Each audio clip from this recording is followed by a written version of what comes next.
Menurut pihak Dinas Perhubungan Kota Palembang, pada tahap pertama, 15 unit bus transmusi sudah disetujui untuk dilelang dari total bus transmusi yang ada sekitar 120 unit.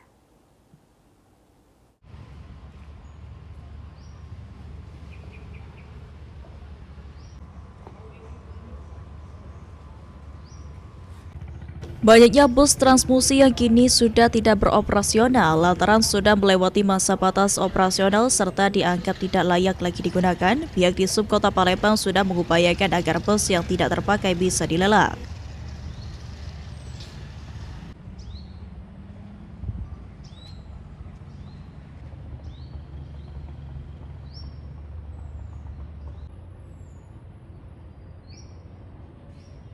Menurut Kepala Dinas Perhubungan Kota Palembang Agus Supriyanto, segala administrasi untuk pelelangan bus transmusi yang sudah tidak beroperasional sudah dilakukan.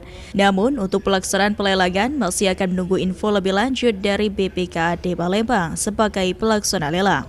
Sesuai hasil penilaian KPKNL, pada tahap pertama ini, 15 unit bus transmusi sudah disetujui untuk dilelang dari jumlah total bus transmusi yang ada sekitar 120 unit.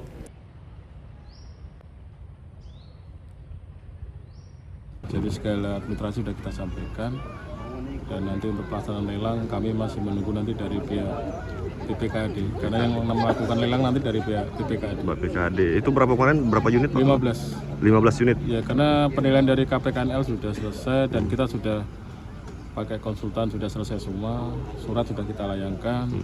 Tinggal nanti pelaksanaan lelangnya nanti dari BPKAD. Agus Supriyanto menargetkan lelang bus transmusi dapat dilakukan secepatnya. 120 unit bus transmusi yang ada tidak hanya terparkir di kantor Disub Palembang. Sandi Pratama, PAL TV.